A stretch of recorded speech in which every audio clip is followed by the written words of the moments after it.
बिस्मिल्लाहिर्रहमानिर्रहीम। अस्सलाम वालेकुम। हकीकत टीवी साइंस एंड हेल्थ में खुश आमदीद। आपने इसराइल की ताकत जाननी है? दुनिया में तमाम मुस्लिम ममालिक एक तरफ कर दें और इसराइल की ताकत आज देखिए हुआ क्या है। जो बाइडेन ने ऐलान किया, क्योंकि कांग्रेस अप्रूवल नहीं दे रही थी कि रफा ऑपरेशन करना है, जो बाइडेन ने ऐलान कर दिया तुम रफा ऑपरेशन करो, हम तुम्हारी आर्म्स की सप्लाई बंद कर देंगे। आज के बाद इजराइल को ना बंकर बम मिलेंगे, ना मिसाइल मिलेंगे, ना डिफेंस सिस्टम मिलेगा, कोई चीज नहीं मिलेगी। उसने कहा तुम यहीं पर रहोगे और हम देखते हैं तुम कैसे ये जंग जीतते हो।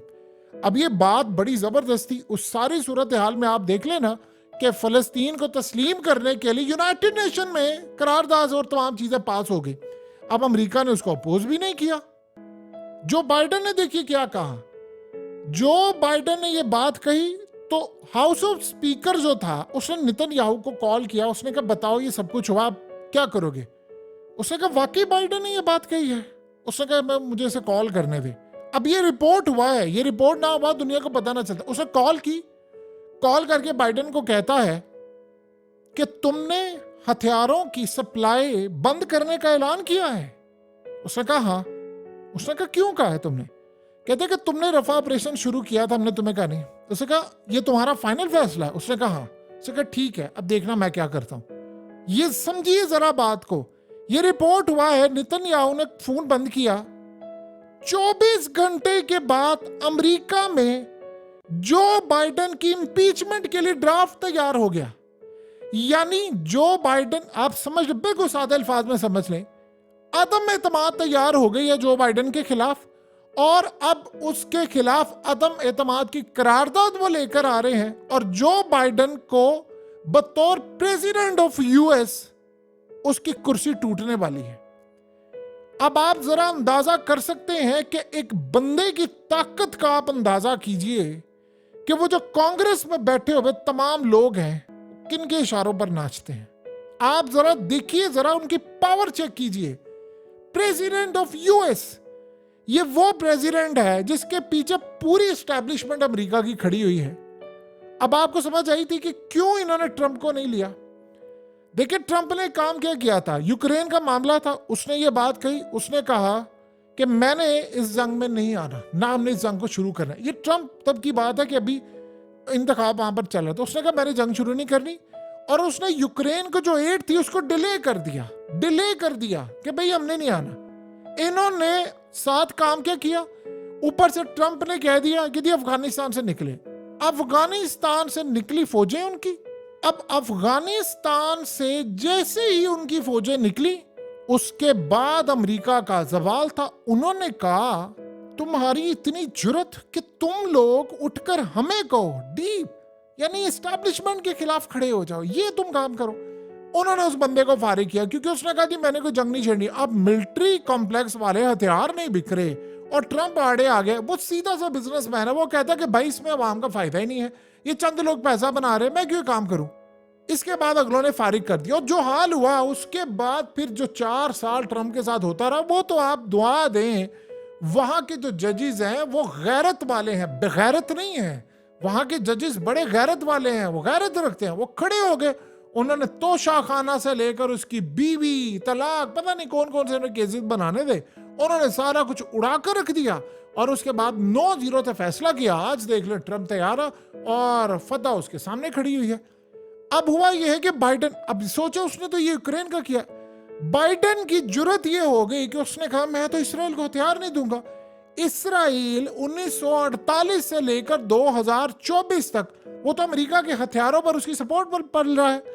अब आप ये सोचे ना कि अगर हथियार ना हो तो इसराइल ये चल सकता है। इसराइल देखिए इस मामले को समझे, अमेरिका पीछे हट जाएगा तो यूरोप भी पीछे हट जाएगा। उन्होंने कहा तुम्हारी इतनी जुर्रत, आप अंदाजा कीजिए कि फोन पर उस बंदे ने धमकी दी है, 24 घंटे के अंदर अंदर अदम एतमाद का ड्राफ्ट तैयार हो गया।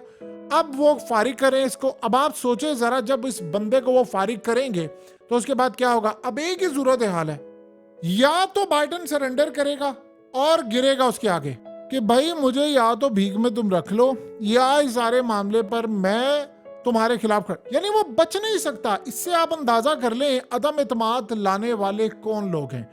अब आप एक बात बताइए कि ये ही इसराइल अमेरिका को कहे और अमेरिका किसी भी मुल्क में अदम एतमाद लाना चाहे, तो क्या इसराइल डायरेक्टली अमेरिका के थ्रू उस मुल्क का तिया पांचा नहीं कर सकता? सोचे दुनिया का कोई वजीर आजम, कोई सदर, कोई भी वहां पर बंदा खड़ा हो जाए जो इसराइल के खिलाफ स्टैंड ले ले और वहां पर अमेरिका का सुर रसूख चलता हो, तो क्या इसराइल उसको कहे और आगे वो उसको कन्वे कर दे, तो क्या वहां पर अदम एतमाद नहीं आ जाएगी? क्या वहां पर वोटिंग नहीं होगी? क्या वहां के सदर को, वजीर आजम को या चांसलर को उठाकर वो बाहर फेंक नहीं देंगे? अपोजिशन को साथ नहीं मिला लेंगे? क्या रिजीम चेंज नहीं हो जाएगा? आप अंदाजा करें ना कि अमेरिका के अंदर ये सूरत हाल है कि उनकी ताकत देखिए असल में किसके हाथ में। अब आपको ये सारी चीजें समझ आई हैं कि मामला क्या है। अब आ रही है जी अदम एतमाद। अब यहां पर खेल शुरू है। देखिए इसराइल ने ऑप्शन रखनी है दो ऑप्शन है। बाइडन या तो तू हथियार देगा, बल्कि अब जो देगा ना तू वो पहले से डबल देगा, वरना मैं तुझे बताऊंगा कि हमारी ताकत क्या है। या तो ये काम होगा या वो कहेंगे कि बाइडन गुड बाय तू जा। अब इस सारी सूरत हाल में आप ये समझ लें कि असल में जो शिकस्त है वो बाइडन की नहीं है। बाइडन, देखिए बाइडन तो एक मोहरा है, पीछे बैठी हुई उनकी मिलिट्री फौज और एजेंसियां मुल्क चला रही हैं। अमेरिका के अंदर दुनिया में एक ही बंदा आया था, या तो कैनेडी था आखिरी दफा जो एजेंसियों और फौज के खिलाफ खड़ा। आपको पता है दुनिया के अंदर ये सबसे ज्यादा गलतफहमी पाई जाती है कि जी वो वहां पर एजेंसियां नहीं और सारा कुछ अमेरिका में एजेंसियां कर रही हैं, लेकिन तासुर ये दिया कि सिविलियन करते हैं। असल में एजेंसियां वहां पर काम करती हैं, वीडियोस वो बनाते हैं, सबकी सारा कुछ कराती। 24 घंटे नहीं लगे, 24 घंटे उन्हें ड्राफ्ट तैयार करी और अदम एतमाद आने वाली है। वो कह रहे जी इसकी इम्पीचमेंट करवाओ। आप बताएं कि फलस्तीन का मामला उनके लिए क्या है? कल को वो ये कह दें कि जी जंग छिड़ गई, अमेरिका अपनी फौजें लेकर, अमेरिका कहता है मैंने नहीं आना, वो अमेरिका रोक सकता है? आप बताएं कल को ट्रंप आ जाए, ये ट्रंप को रोक पाएंगे? या कोई वो बंदा जितनी मर्जी कोशिश कर लेता है, लेकिन अल्टीमेटली तो मामला तो उनके हाथ में है। अब ये मामला हो रहा है कि बाइडेन की वो कुर्सी तोड़ने जा रहे हैं, खत्म तुम्हारा खेल खत्म। अब दो इस रास्ते होंगे। असल में याद रखिएगा ये बाइडेन तो मोहरा है, असल में तो इसराइल की लड़ाई हुई है उनकी एस्टैब्लिशमेंट से, उनकी फौज से, उनकी एजेंसियों से, क्योंकि बाइडेन तो सिर्फ एक कठपुतली है। उन्होंने असल में उनको कहा तुम्हारी इतनी जुर्रत कि तुमने उनसे बयान दिलवा दिया, ये सारा मामला हम नहीं तुम्हें छोड़ने वाले। सो लिहाजा इस सारी सूरत हाल में याद रखिएगा ये बात, अगले कुछ अरसे के अंदर हालात ये बता रहे हैं कि इन्होंने पूरे गजा और फलस्तीन में जो वो कोहराम मचाने जा रहे हैं उसकी कोई इंतहा नहीं होगी। वो जो तबाही होगी उसका आप और हम इदराक भी नहीं कर सकते। और ये बात बिल्कुल बिल्कुल क्लियर होने वाली है और ये दुनिया के अंदर ये बात आ रही है कि पूरे वर्ल्ड को कैसे साम सूंघ गया है और यही सूरत हालत तबाही है। आप जो अजल कहानी होने वाली है कि रफा के अंदर 3 लाख लोगों को उन्होंने निकाल लिया है और कहा है कि यहां से निकले, और वहां पर फौजें उन्होंने तैनात कर दी हैं। और इस सारी सूरत हाल में उनके जहाज पहुंच गए, हमला करने के लिए पहुंच गए, पूरी तरह तबाही है। और इतनी तबाही है आप उसका अंदाजा नहीं लगा सकते कि CNN ने ये तस्वीरें जारी की है और ये इतनी खौफनाक है। और ये कहां से उनको मिल गई हैं, यानी इसराइल ने किस तरह कैंपों में रखा हुआ है इनको और क्या मामला हो रहा है वो आपने सारी दुनिया ने देख लिया है और वहां से किसी ने उतार कर दे दी है। ये जरा पूछे ना सारी दुनिया के अंदर ये मामला क्या होने जा रहे। देखिए सिर्फ और सिर्फ एक लम्हा रह गया है।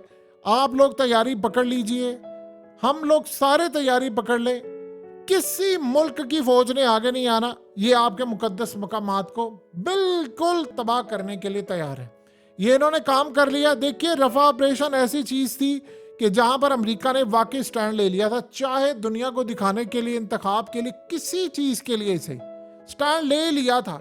और उसने एक काम क्या किया कि अदम एतमाद, अगर अब वो अदम एतमाद आ जाती है, इम्पीचमेंट जो है, और उसमें वो बाइडेन को फारिग कर, क्योंकि बाइडेन ने फिर या तो आप एंड पे लेट जाए तो वो इम्पीचमेंट आपकी नाकाम हो जाएगी, या वो अगर नहीं होती हो सकता है वो विड्रॉ भी कर ले। सिर्फ एक ही सूरत हाल है कि उन्होंने कहा कि भाई अब हम तुम्हारी कुर्सी गिराएंगे और हम बताएंगे कि तुम्हारा बाप कौन है। देखिए अगले मरहले में जो हालात पैदा होने वाले हैं वो उससे ज्यादा खतरनाक है। अब अमेरिका को वो इस्तेमाल करेंगे एक ऐसे मामलात के लिए जिसका आप और हम अंदाजा भी नहीं लगा सकते। यानी वो कौन सा मामला होने वाला है? देखिए, अब इन्होंने जो अगली प्लानिंग की है वो प्लानिंग इससे ज्यादा खतरनाक सूरत हाल है और इससे ज्यादा मामला खराब है। जो मुल्क, आपको पता है कि कुवैत के अंदर क्या हुआ है? आप जरा समझिए, कुवैत में यह मामला हुआ है कि उन्होंने वहां पर पार्लियामेंट डिसमिस कर दी, आइन मुअत्तल कर दिया, तमाम कवानीन मुअत्तल कर दिए। वहां के अमीर ने टेक ओवर संभाल लिया। उन्होंने कहा जी वहां पर हालत ही थी, चूंकि वो अब खड़े हो रहे थे और बहुत सारे मामला खराब थे। इजराइल को ये लगा कि जी वहां पर हमें कैसा, यानी रिजीम चेंज कर दें और उसके बाद कुवैत के अंदर ही हम तितर बितर कर दें मामला, क्योंकि वो एक लाइन क्रॉस कर रहा था। तो उन्होंने वहां पर ये पूरी तरह सूरत हाल को देखते हुए तमाम चीजें तितर बितर कर दी, आइन मुअत्तल तमाम चीजें।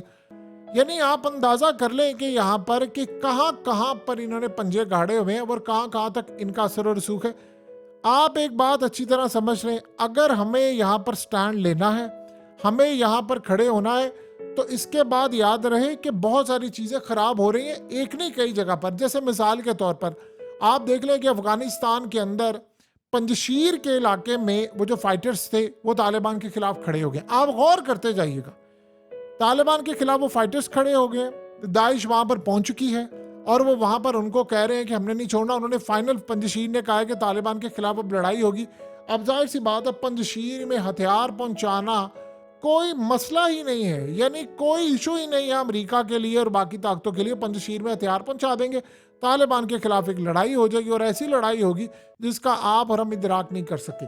फिर उसके बाद रूस के अंदर भी वो तैयारी, इवन के पुतिन ने यहाँ तक ये बात कह दी है, अमेरिका में ये बात हो रही है कि जी वहां पर एक रिजीम चेंज कर दिया जाए। वहां पर वॉल स्ट्रीट जर्नल से लेकर तमाम जगह पर ये बात हो रही है कि जी वहां पर एक रिजीम चेंज ऑपरेशन कर दे कि हालात वहां पर बहुत ज्यादा खराब हो जाए जिससे हम रूस को टैकल कर सके। अब यहां पर ये मामला हो रहा है। साथ उन्होंने कहा जी ईरान के अंदर भी हम ये काम करें कि ईरान में भी ये काम, जो मुस्लिम कंट्री जो जरा सी भी उसने ये बात कही है कि जी हमारी फौज जाएगी, वहां ये लोग छोड़ेंगे नहीं। तो आप बताएं कि सारी सूरत हाल में अब कोई आगे बढ़कर ये काम करेगा? कभी भी नहीं करेगा। सो हमें इस वक्त पोजीशन बहुत ज्यादा क्लियर होती हुई नजर आ रही है, इतनी ज्यादा पोजीशन क्लियर होती हुई नजर आ रही है कि जिसका आप और हम अंदाजा भी नहीं कर सकते।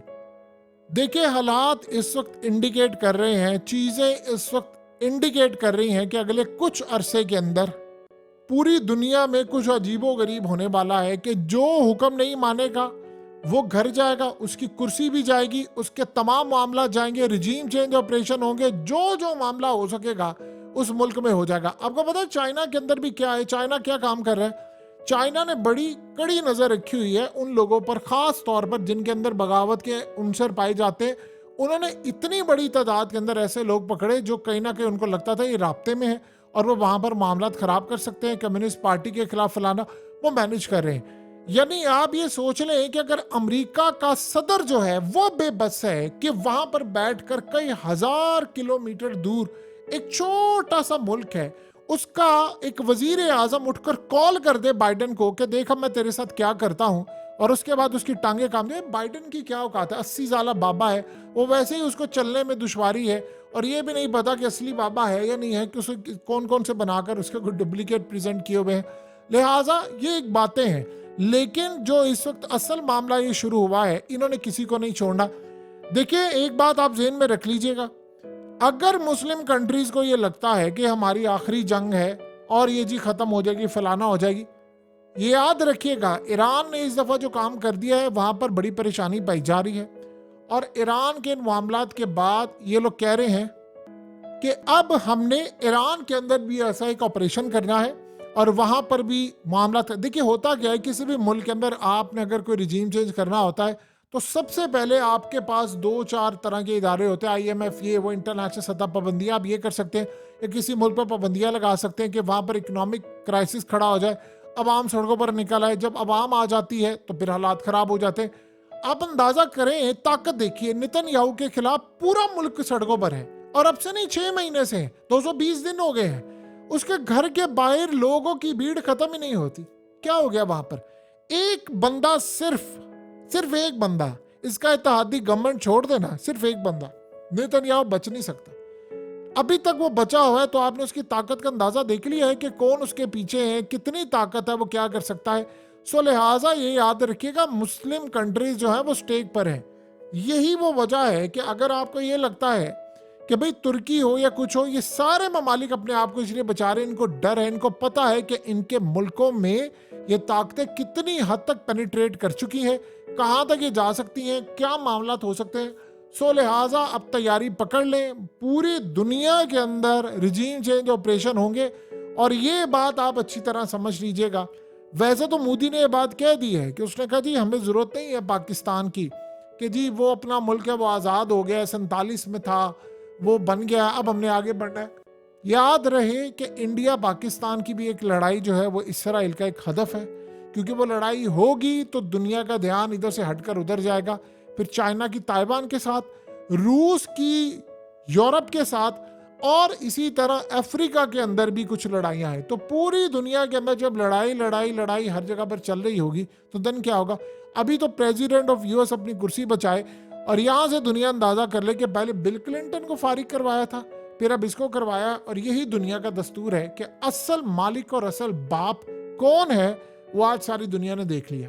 हकीकत टीवी साइंस एंड हेल्थ की इस वीडियो के नीचे कमेंट ज़रूर कीजिए, अपनी राय का इजहार ज़रूर करें और इस वीडियो को हर जगह शेयर करते हुए चैनल को सब्सक्राइब ज़रूर करें।